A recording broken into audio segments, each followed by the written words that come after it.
All right, so the Abbott Sunny crossover episode was huge.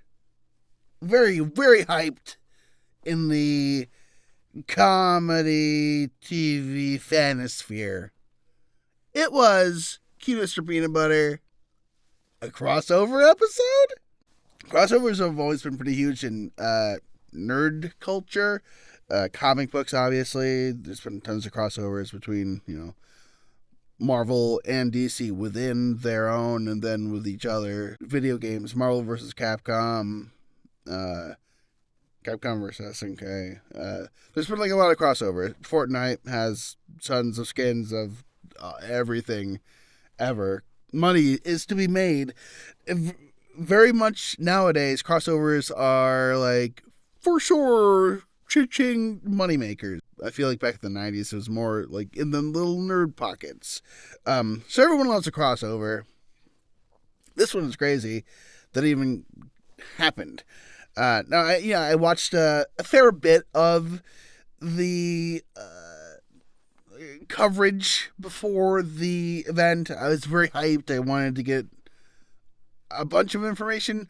I would say like as much information as I could possibly get about it before it came out. I was very excited for the event itself because it's huge. It's one of the things I've been the most hyped about for a TV event in forever. There was a freaking crossover episode of Abbott Elementary that had Always Sunny characters, and there's going to be an Always Sunny episode that explains more about that coming together from their side, which is great. Anyways, let's talk about the episode real quick. I liked it. Overall, it was really fun. I have a couple qualms with some character representation. But man, it's a crossover episode. It's really fun. And I'm not sure like what the share of the writing was, but let's just talk about what I want to talk about the episode. I'm not going to recap it or anything, but let's talk about. I have a tier list, all right, of representation of the Sunny characters, like how accurate and how well did it portray each of them. So, bottom tier. First off, Dennis. I'm sure there must have been like some kind of time restraints, or it might have been a choice. I don't know. Again, not that interested in looking it up. You can comment if you want and tell me what it is. I'd be interested to hear. But if there was like time restraints, or if that's like the choice they made to have them off camera most of the time, it's totally fine. I forget the line. What was said.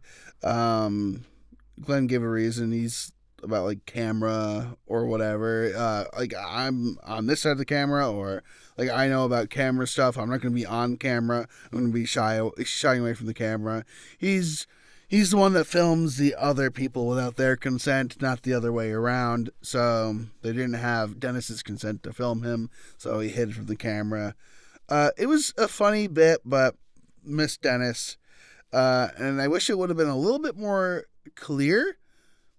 Like I was expecting, if he's gonna hide away from the camera, I expect like a line that's like, "No, I film people, not the other way around. That's not how it works."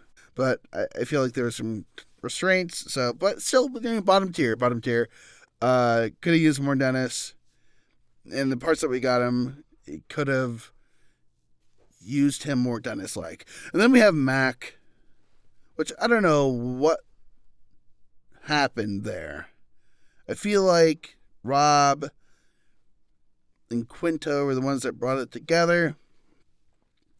And then Mac was confusing this episode because he felt like more like a plot device more than anything else.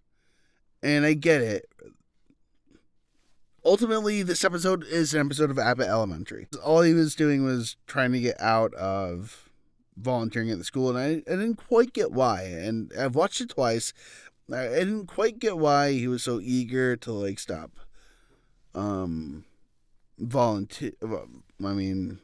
mandatory volunteering. So much that he was helping Ava out with all of the stuff that she wanted help with. Ava was fun in the episode. I feel like there could have been more. It felt like there was no back and forth really between the two of them. It was mostly Ava dominated storyline, and Mac felt like a accessory to that storyline, which was a little bit So he didn't have like a lot of the personality traits that he did. I would have loved to see him like karate something. Then we have tier 2, which is D. And I thought this was a really fun representation of D, because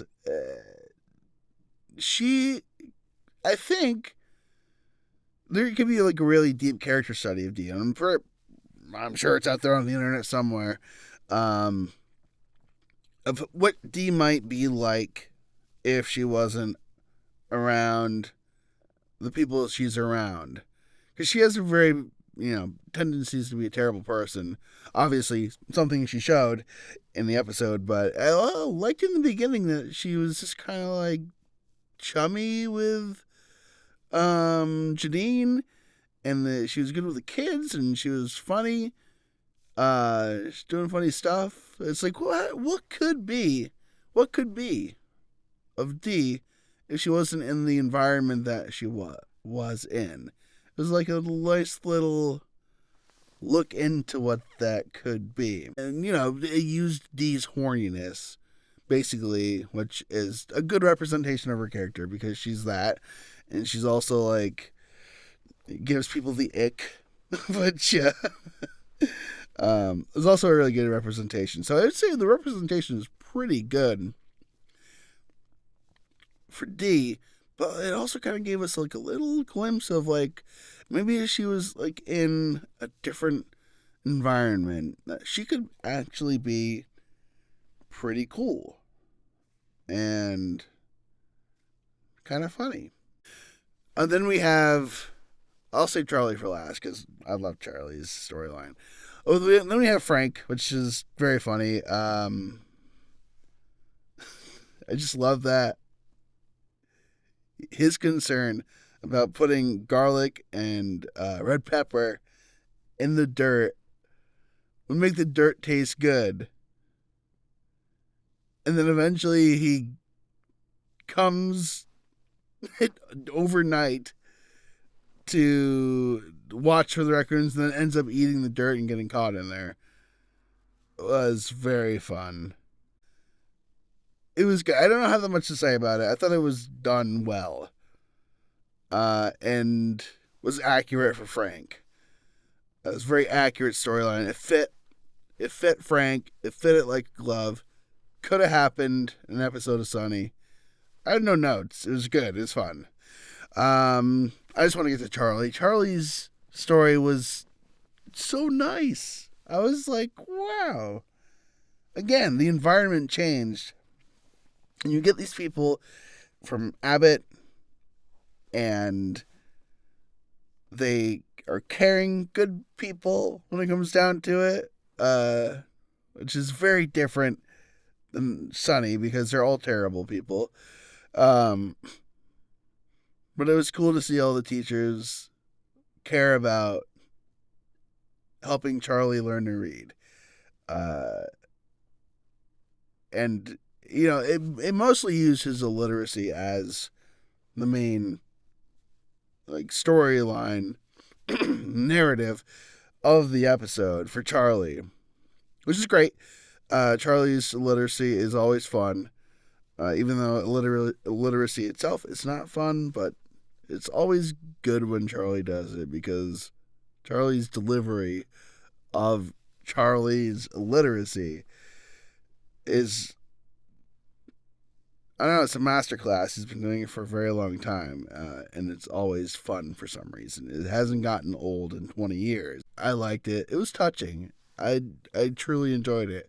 And then Pitch Perfect at the end of the episode, Charlie being like, I'm out of here. These people play against ghosts instead of guests, was Pitch Perfect. Not one episode of Abbott's not going to cure Charlie's illiteracy. But the scene where Charlie is reading the whiteboard, or I guess it was a overhead projector. I forgot what it was actually. I've watched it twice and you didn't watch it again. I think it was an overhead projector though. Of the innovative wear. It's so funny. And then Jacob's reaction to it was so good. So Charlie is definitely like, I guess I would put Charlie in S, Frank in A, D in B, and then the boys in C. Yeah, that's my tier list. Uh, the pairings of the characters worked well. Um,